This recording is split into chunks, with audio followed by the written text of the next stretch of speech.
Hello future tech leaders, I'm Sindhuja. Based on my own experience, I know that learning the right skills can shape our future. What if I say learning was as thrilled as the tech world itself?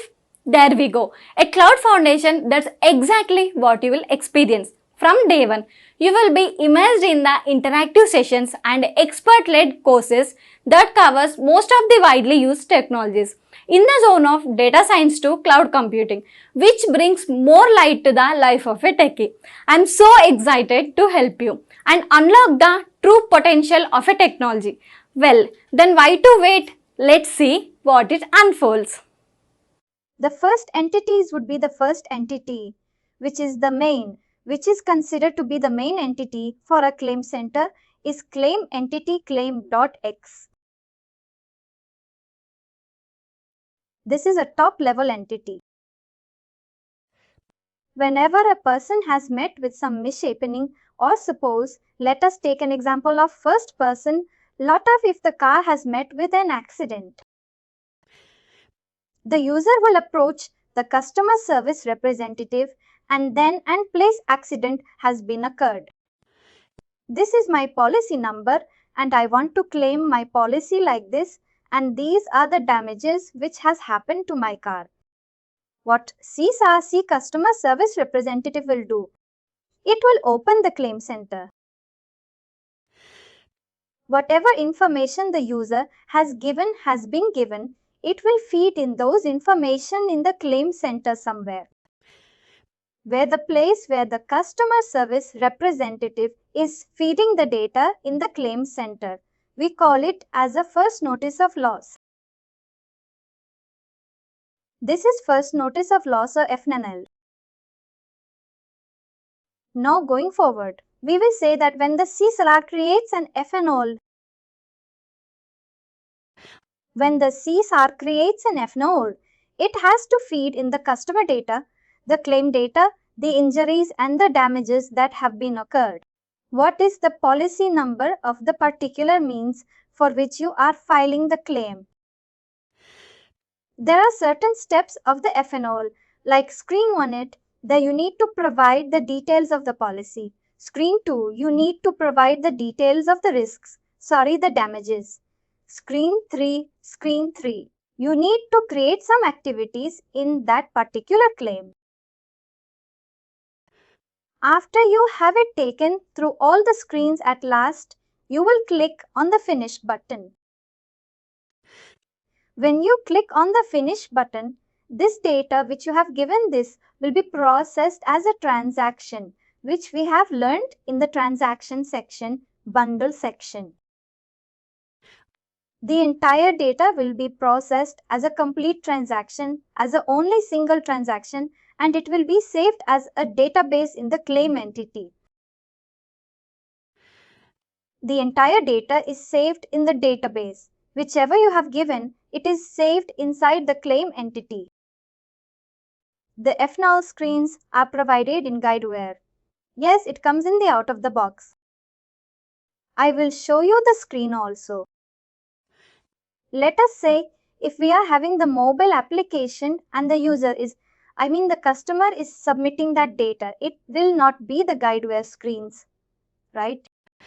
It will be at the, their own customized application that might be integrating with Guidewire. Yes, then in that place the front end portal would be just to get the information. It will send the information to the backend of the Guidewire in the JSON or XML format and Guidewire will create a claim or create an FNO of its own and it will save all that data which has been coming from the front end system in the claim entity. Whenever this process is finished, whenever the creation of the FNL process is finished, once the process is finished, a claim is generated with a claim number. Because we are saving the entire data in the claim entity, we have an object of the claim readily available in the database. And it will automatically generate a claim number and associate it with that particular object of the case. That we can reference that particular claim for further reference. We can have a unique identification number. We call it as a claim number. Now claim is the main entity, and it is not like all the things are being saved in the claim. Some of the data which is coming from the front end portal or which is hidden by the customer service representative in the FF node. Those might also be stored in the entities which are the foreign key to the claim entity. Some things might be stored which are the array key to the claim entities, but the root entity is the claim. That is what we are talking about here. A claim can have one or many contacts involved. It can be in the contacts. It can be the person who driver. It can be the customer service representative who has taken the claim right, who has created F-code. In this case, I'm not talking about the front-end application. I'm talking about the regular by phone call. Someone has created the claim. The CSR has created the claim for the person.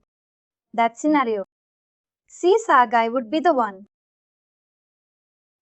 The third-party liability. Suppose that due to your car accident, someone else got injured. Not you, not the second might be. Someone from the second party got injured because of the mistake done by you. That party will also be a contact. There is a contact entity which can have one-to-many relationship with the claim. And each contact can have multiple roles. Like suppose this when I'm talking about roles. Roles can be, this can be claimant, it can be the payer, it can be the customer service representative. These are the roles. Which are assigned to these contacts. While creating contact, I need to specify the role also. What is the significance of that particular contact? After this, there is one more entity incident. Which is what is the incident entity? I'll tell you, incident generally stores the data about the damages done.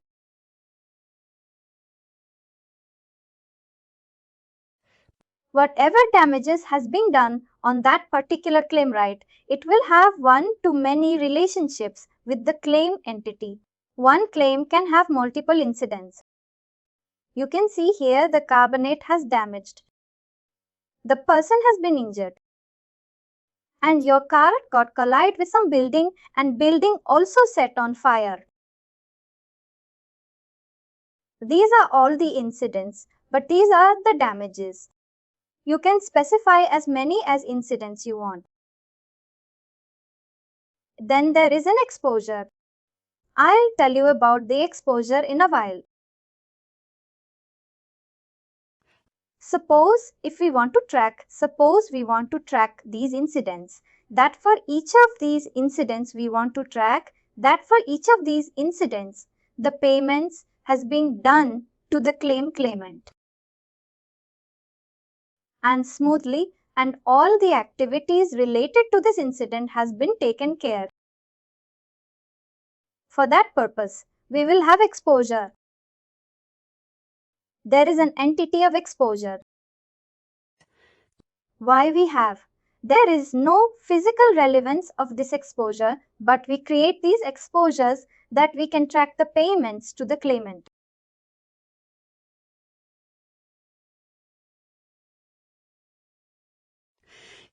These entities are used just for tracking purposes because exposures has its own statuses as well.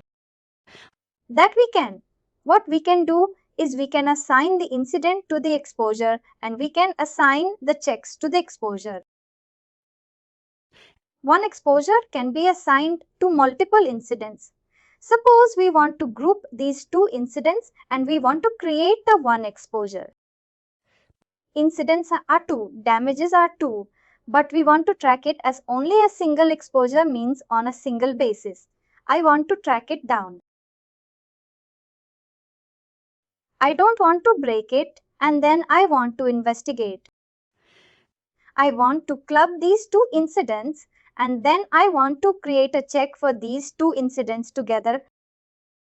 That's why multiple incidents can be created to a single exposure. The exposures entities are created for the tracking purposes, from incidents to the claims. Sorry to the payment. Each exposure would have reserve lines associated with it. Let me show you the reserve lines.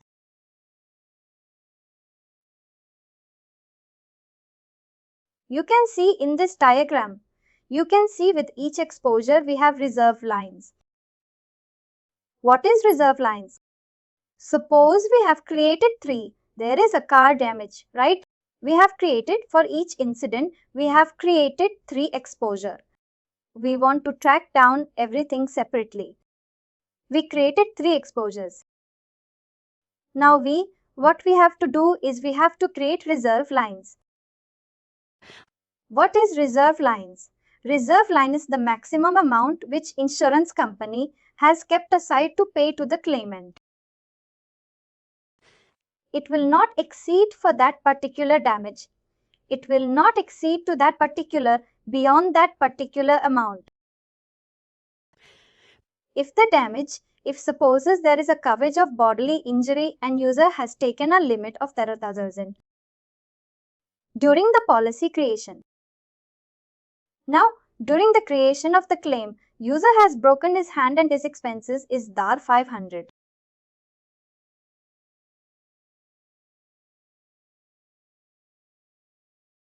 But it has taken 1,000. But he has created fake bills of 1,000. It's not like if he will provide the bills to the insurance company, right?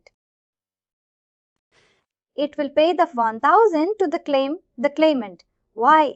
Because he has taken that particular limit amount. Insurance company will still analyze the damage. If it has the limit amount of 10,000, also it will analyze the damage. And it will come up with some amount that based on the damage, this is the maximum amount that we are going to pay, no matter what is your limit amount. Your limit amount is 1,000. You are saying that these are the expenses. But based on our investigation, this is the maximum expenses which we have incurred, like that. Reserve lines is nothing but the maximum amount which the insurance company pays for each exposure. The max one exposure can have multiple reserve lines as well. Suppose you have created a reserve line. You are an adjuster. I'm working on a claim. And I created a reserve line based on the investigation. Now claimant came to me. And he raised an objection and he said that he gave me some proofs or some documents and I'm convinced that these documents are valid, then I want to increase the amount of that particular exposure. What I will do is I will create new reserve lines. One exposure can be associated to multiple reserve lines. Yes, and once the reserve line is created on top of the reserve lines, all these things are connected. You can see here incident is connected with exposure. Exposure is connected with reserve lines and reserve lines is created with check. Once everything is created, reserve line is created, exposure is created for each incident. Then we need to create the check. Check means when we create a check, right, the amount will be deducted. Suppose I created a check of 200 and my reserve line is 500. The amount will be deducted from the reserve line and it will be applied to the check and it will be sent to the third party system or the bank system. That bank would pay that particular amount to the claimant. That's how this whole picture works. There is an integration involved in this, but as if you are talking about the configuration, the internal connection, when a check is created on top of a reserve line.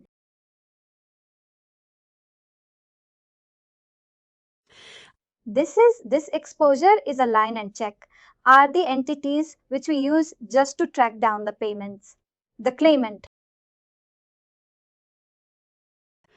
And we have activity. Suppose on a claim, if they want to have some investigation on the particular claim as soon as the claim is filed.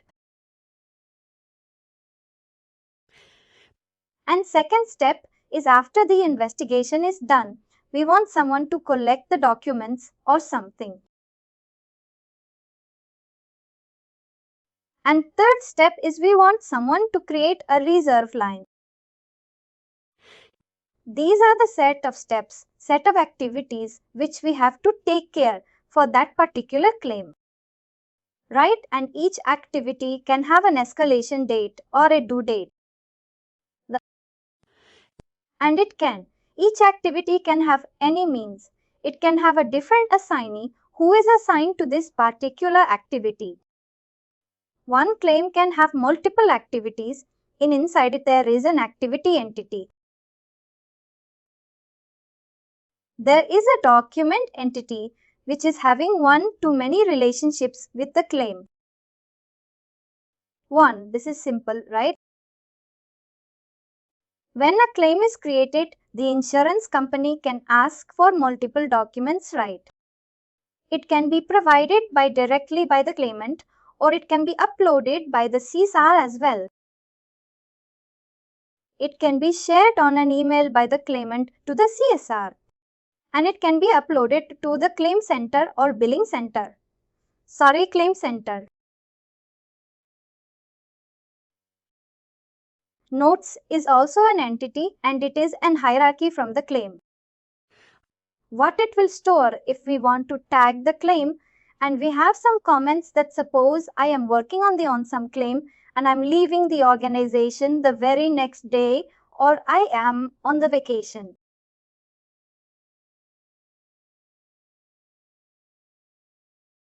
Someone else needs to operate on that claim. What I will do, I'll go to the notes section, add the notes, add any comments. Whatever my thought process is on that particular frame. That the next user, whenever next adjust, whoever will be working on that frame, they will get all the comments on that matter. Matter is the case. Suppose there is an accident happened, right? It can happen that there is a coverage, third-party liability coverage, right? There might be a situation that both the parties has gone to the court, or the mistake that they are not willing to accept their own mistake and they are supporting it on each other. And might be they have gone to the court and filed a case against themselves. That can also happen, right? In that case, whose insurance company has to pay the third-party liability coverage? Is it the person A or person B? It will be decided only when the case results come, right? Suppose person B is guilty. Person B is liable for all the damages. His person B's insurance company would be paying all the damages to the person. Otherwise, person A would pay to the person B.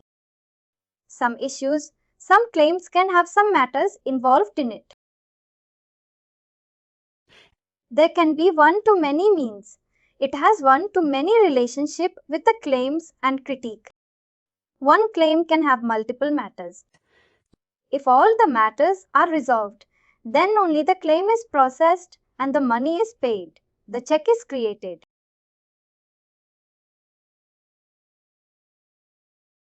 If you want to see from screen perspective, right? Whatever we have talked about here, right? Contacts, incidents, exposures, reserve lines, activities, all these things, right? These will be listed. Suppose this is a claim file, right? This is the entire claim file for each and every section would be listed here in the location group. You can see there is an exposure tab here which will list on all the exposures related to this claim. This is a claim file and there is a parties involved section.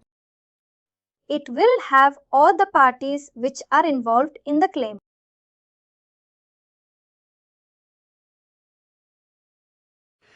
There is a policy section which will have the policy information on which the claim has been created.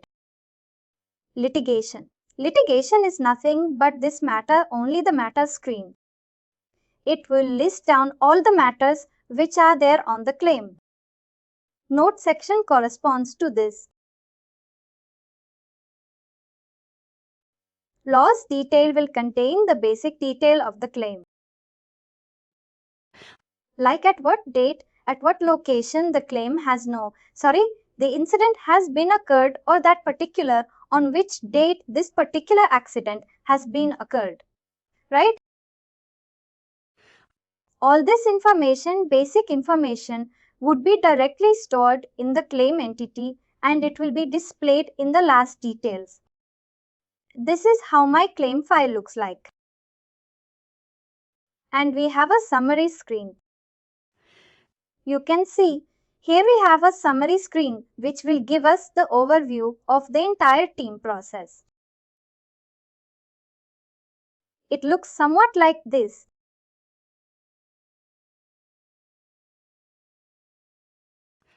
It will tell us about the status of the claim, lost date notice, date lost location description. If we have taken any outside services, suppose we have taken a towing service from a towing company, the vendor name would be listed. If we have taken any outside services, all the exposures, whatever we have created it, can be associated. You can see here the exposure for exposure. Also, we can have multiple claimants. Suppose there are 2 people involved in the claim. One is the driver and one is who is the owner of the car. Suppose whatever damages has happened to the car, the company will pay the amount to the car owner, not the driver. But if suppose driver has injured himself, the insurance company would pay the driver directly. It would not pay the car owner for that particular damage. Similarly, what we will do is for these 2 coverage, we'll create 2 different exposures that we can assign these 2 things to 2 different claimants. You can see here there is a collision coverage. We have a claimant Robert Farley. But for bodily injury, we have William Weeks. And for liability also, we have William Weeks. The checks which would be created for these by this coverage and these 2 exposures, it will go to William Weeks. It will not go to Robert Farley. That is the reason why we create exposures to track down the payment to multiple payments.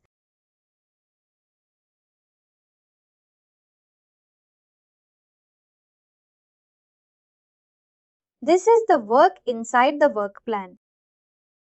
All the activities is listed and each and every activity has a due date. If we open that, the video is automatically assigned, or we have to give that matter. There are activity assignment rules. In the activity assignment rules, we have to assign the due dates and we have to assign the activities also which we want to, like suppose. I will give you an example. In the rule sets, there are activity assignment rules which will create the activity also. And it will create assigned activity also, and it will assign the due date as well.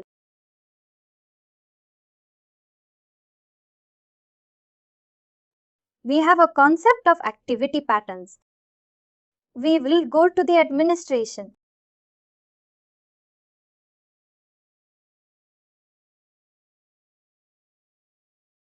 I have opened the Screen Center application after a very long time.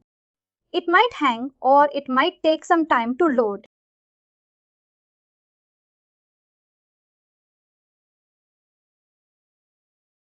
Now in the administration, I will go to the business settings.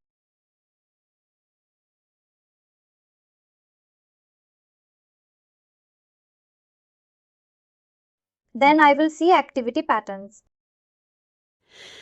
I can for each and every XD. Suppose I want to create a different type of activity. For that I can define an activity pattern. Like suppose there is a type of activity. Create email. Create recovery email bill. Suppose I want to have this activity which will create the email for a recovery bill. I will create a new activity pattern and I will specify all these fields. The subject of the activity and the unique identifier code of this particular activity. Now I have this activity pattern dates target days. Target is 2. 2 means suppose if I created this activity today, then the due date will be after 2 days. Escalation date.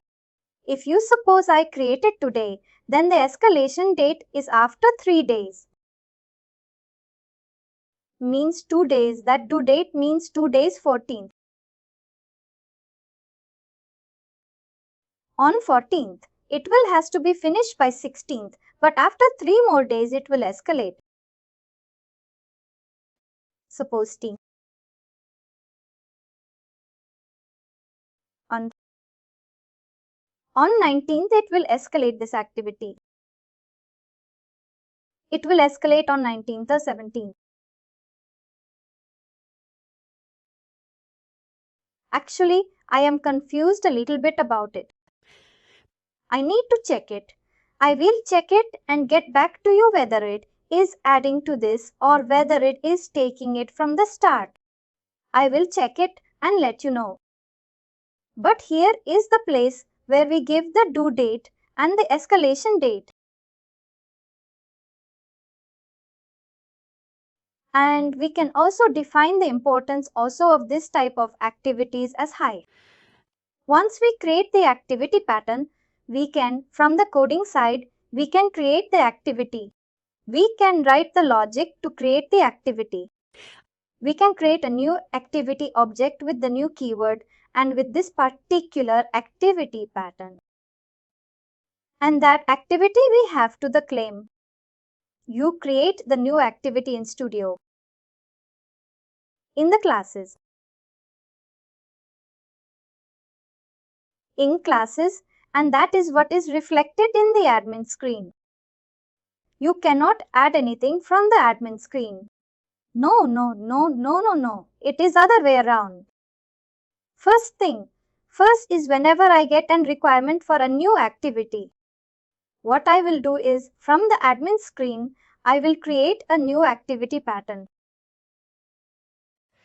That I could define the subject description, I could define the due date, escalation date, all these things.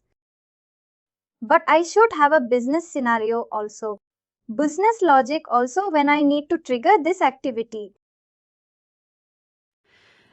There can be a business scenario that when if the customer fights the claim and he is having the bodily injury coverage in his policy, then this activity should be created.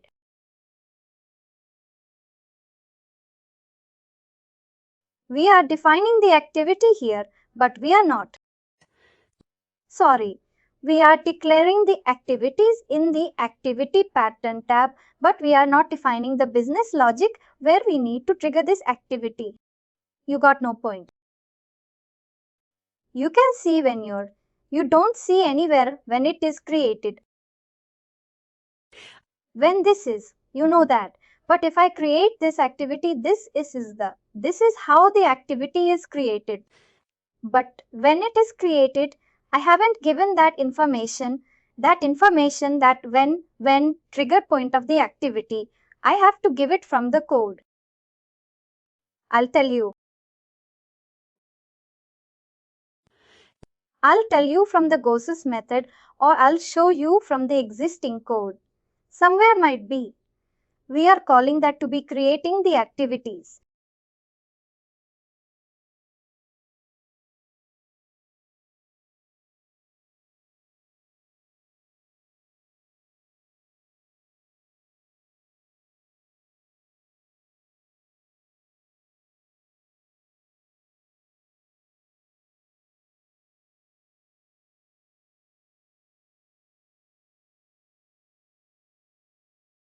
We will see if there, I'll see if there is any place where we are creating the activity.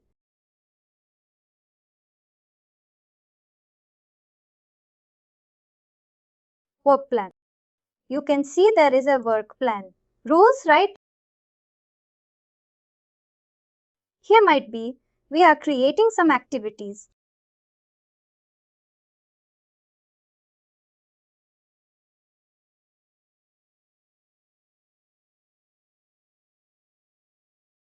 There is a claim object, claim entity object. I told you right there on one claim. It has one too many activity, has one too many relationship with the claim. Right. We have a claim object here. And we have a method create activity from pattern. We are calling this method here and we are giving the activity pattern name, which we have defined in the admin screen. Well, claim acceptance. Here they are calling this claim acceptance activity pattern. Somewhere they might have.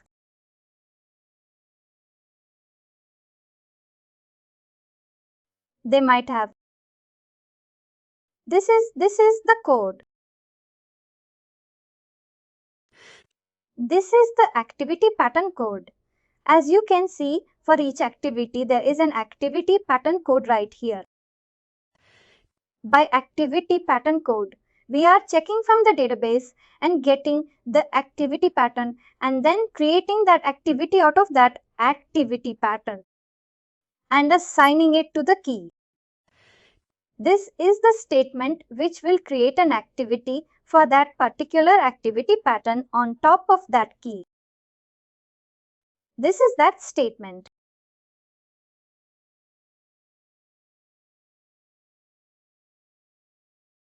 I need to check it thoroughly about which code this is claim acceptance, wherein we are having this code as claim acceptance. I need to open each and every activity pattern and then check, but it's done by this. Now you have defined when from the code at this point of code, whenever this is a work plan rule. Whenever a claim is created, this work plan rule is executed. Because as soon as the claim is created, or as soon as the exposure is created, or as soon as the matter is created, write this because claim exposure matter. These are the root entities. This work plan will be triggered. And based on the initial condition, these activities will be created. How often do we work on these work plans? Suppose someone, if you want to have a set of activities, right, and it depends on client to client also. And it depends on the organizational structure as well. Suppose as soon as the claim is created, right, a final representative, there can be an activity generated to its supervisor that he can review on that claim. Just a review and pass on. He will complete that activity. And then pass on that. As soon as he will complete that activity. Again, we can have an activity, new activity, which will be assigned to the adjuster that he can review and he can do the claim investigation like that. It depends on the business to business. It is used very often. In your interview, you can say that you have worked on activity. It's good that if include the activity and work plan in your resume, right? Because we have discussed it. Till now, you might have got an idea. That's how the activities and work plan works. And say, if I want to describe the flow as per the code.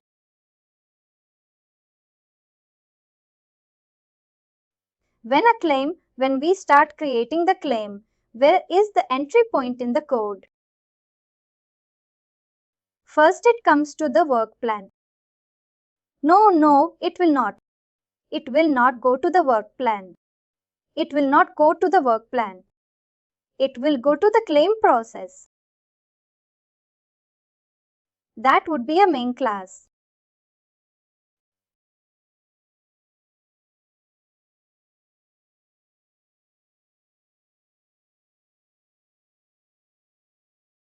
A process class. It will go to. First is it will first go to the whenever you are creating the claim, right?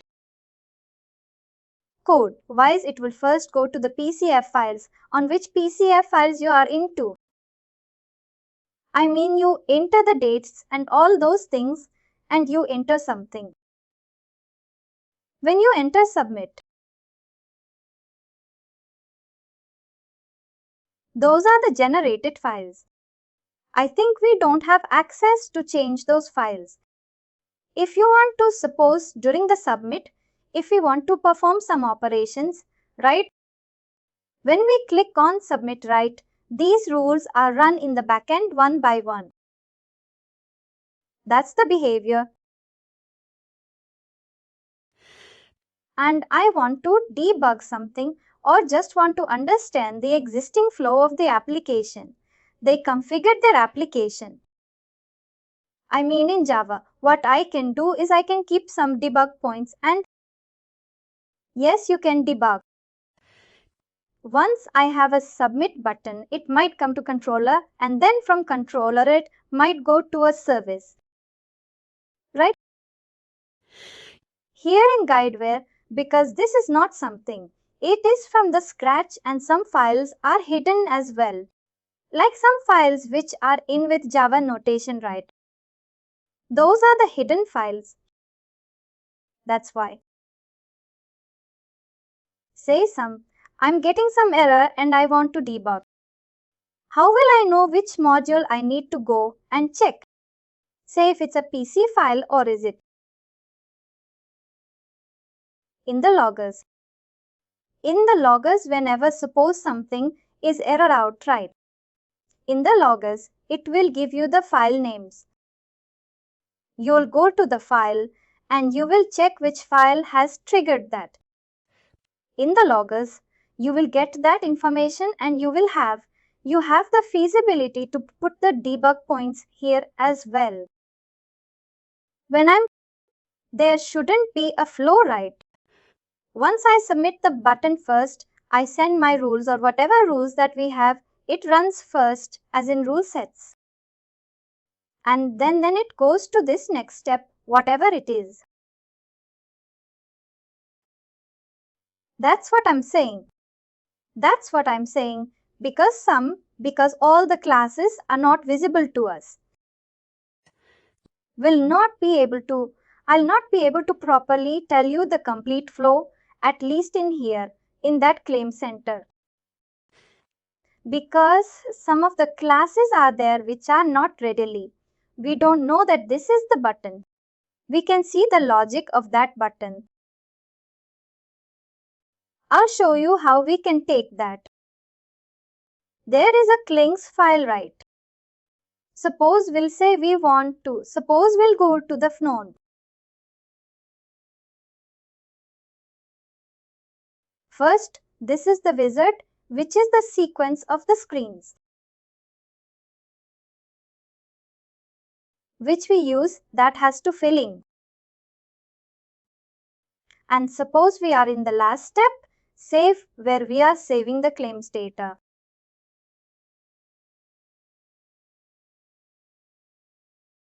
and you go to the last step. We seek in full host details summary.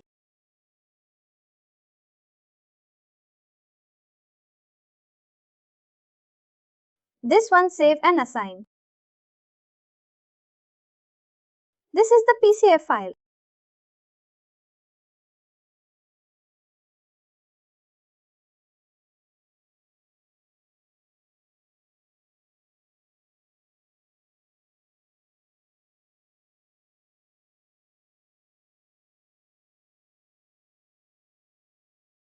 It doesn't have any save button. Let me open some other PCF file. This one, somebody's screen.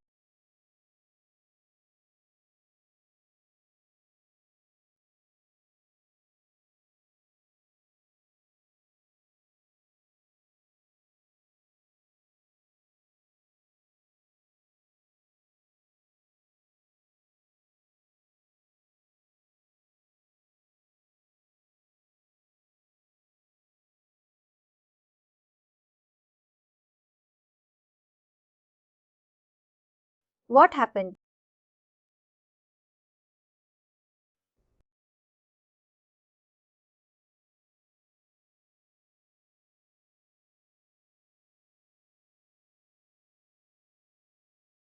Let's suppose to take an example of this screen only. This screen will process something right. On a click of a button, we are running some methods right. Let's suppose say we are running this go to full wizard. I'm not able to see the claim button right now. I'll check it for when we'll be creating the FNO one. Right, I'll be checking it. When you're clicking that go to full wizard, when we're clicking on go to full wizard right, we have an action. We'll go to the return to full wizard. How do I do that? These are the class files. How did you come to this class? I mean control. Did you hit any? Control left mouse click. Control left mouse click. Control click. You will go to that particular method, but here you can see, because this is a control click, it will go to that particular method, right? You can only see the definition or declaration here, but you will not be able because this is a compiled code. And there is nowhere in Guidewire. It will be in the class format. Either what you have to do is you have to decompile it using the decompiler. Then you will be able to see it. But we don't go that deeper in Guidewire, and Guidewire doesn't recommend also to decompile the classes and do the changes on the classes. That's why Guidewire has come up with these rules. If we want something, suppose we want to create a new exposure. Suppose we want to create a new exposure. As soon as the exposure entity is created, I want to run some business logic based on the exposures. I will do it in the pre-update rules. We have an exposure pre-update rules, right? I will run those business logics here. If my application is erroring out, my question is now in PCF file, we have that method saying that when you hit this button, go back to call this method and it will take back to your original screen or whatever wizard. Yes. When I'm creating that button, how do I know that I need to call this particular method?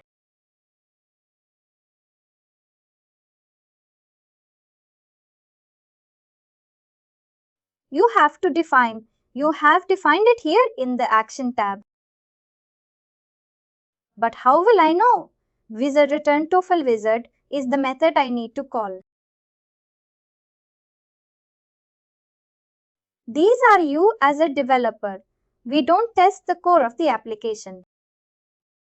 This comes out in the out of the box.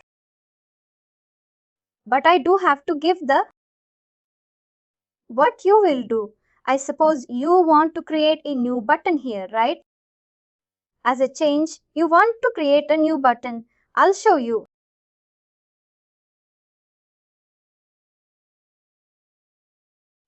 You can change the behavior of this button also. You can call your own method as well from here. Suppose this return to full wizard is in the wizard class. That's why you are calling this method from the wizard. But suppose if you want to call a custom logic also from here, right? Custom business logic. What I could do is I could create the class and I can suppose. You can see that this is the wizard. This wizard is the object name which we have defined it here in the required variables. This is the wizard and this is the variable name. But if suppose you want to have some new method, right? What you can do is you can create a new class. You can, and how do I create those new classes? It's not in the rule sets, right? It's not in the rule sets. You can create the new classes in the GSAC folder. We have the feasibility of creating classes. Go to classes. I can call that particular classes here. Yes. You have multiple classes here, right? Suppose you are creating a document. You can create your own classes here. Right-click New. If you want to create and you want to call the enhancement method, you can call an enhancement method also if you want to. The enhancement method is kind of whatever out of box I am enhancing it. Yes, if I'm having some virtual methods, right? Virtual properties. Those can be refreshed here in the action property. It can be defined by me. But the example which I'm giving to you right here and the claim when we are clicking on the save button, that is already provided by the Guidewire out of the box. That's why we will not. We'll be able to see while clicking on the claim button which method it is going to. If you'll see the action property of that claim button, but that method would not be visible to us. The definition of that method would not be visible to us. But on the click of Save button, if I want to change the functionality, I can change it. I can change it. Yes, I can change it using the rules. I can change it the rules. I can change it using the action property. I can change it. There are multiple things which I can do to play around with it.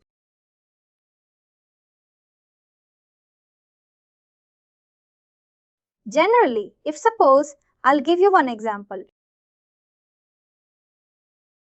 Suppose when you are clicking on the complete claim button on the claim center right. During that button click, you want to run a validation. And you want to run a validation and you want to show something on the screen. It will validate the entire claim and it will show some or throw some error on the screen based on your validation. For this purpose, you will not be using the action. You will not be creating a new method and then you will not be calling that method in the action property. Why? Because we have a concept of validation rules here. Whenever a claim entity is created, it will automatically go to the validation. Our cursor will go to the validation rule. All the validations. I will be writing it here. That's why I will not use action. Property of the claim setup, right? Most of the times, most of the things are handled from here itself. From validation. Once the validation is complete from validation, I can call and save the. Once validation is complete and I have to save it. Can I put that code in the validation or I mean in the rules or it will be? Validation method will be called before the saving logic. I hit the save button, validation spam, and from validations, will it call the save method in a Blosso class or? Yes, it is automatic. That's what I'm saying. It's automatic. Before saving it, it will just come in from the validation and then that's what it's automatic and we don't have the access to in that much extra that we can. I understand, but when I'm hitting the save button, I need to call a save method which I defined. If you are defining your own custom method, then it won't come to the valid these rules until and unless if you are suppose you are creating a new, in your new custom method, you are creating a new claim object. As soon as you will create a new claim object and it will come to these methods, these rule sets, because these rule sets are run when the object is created, deleted or edited. I cannot create a new object, custom object, and have these validations rule sets run on those objects. We can do it. If you want to have your own custom objects and you want to run the validation on it, then you can do it using Blosso classes. Generally, these validation rules are for entity level validations. Means on top of and there is an entity and you want to validate some part because here in these rules you have to define the root entity. Suppose you want to run the validation rule on top of an entity, then you can do it. But in your business logic, if you want to define some validations, then you can do it using classes also. In the Blosso classes also, you can write that logic and throw the exceptions or displayable. I don't have to give it in the rule sets. Validations in the rules. This is just a feasibility that Guidewire has given. We can completely formulate our entire application without all these rule sets. But these are the leverage which Guidewire has given us to utilize these. That it is a packed product. We can utilize all these concepts and we can come up with a better solution and code. That's why they have segregated everything. Best practices. We can do everything from the code, whatever we want. But best practices if we can utilize these rule sets. Best practices to utilize these rule sets.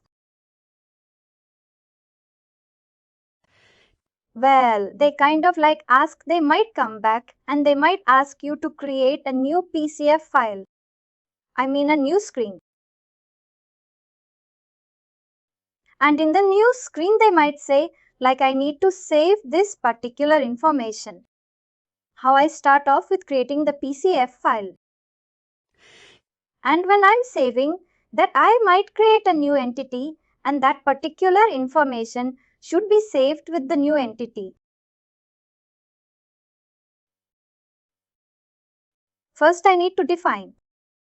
For that purpose, first I need to define the entity. I'll define that new entity in the database or data model. Then I'll create a new PCF file. And then I will add buttons, save button in the PCF file. When you will be adding the save button in the PCF file, that save button automatically tells the compiler that this is the save button and the root entity which you have given in this PCF file. Whenever user will click this save button internally, the data which we are providing for the root entity, it will be saved in the database. That's why we have configured the Guidewire has configured the PCF in such a way and save button in such a way. That's why we have different kinds of buttons. If I'm giving the save button, then it automatically knows like yes. No need to give the action. We have update button, right? Edit buttons we have. In edit buttons, when we drag and drop the edit buttons in the action property, we did not give anything, right? Because edit buttons, the functionality of edit button itself, tells the compiler that as soon as someone click on the edit buttons, all the fields will be editable and user will be able, and we have not defined any action because these are out of the box functionalities.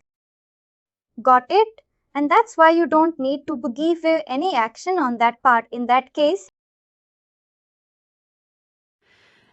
Just you need to define, you need to know that which widgets and which elements you need to use to have this PCF file. That's it, got it? And finally, do not forget to like, share and subscribe to our channel.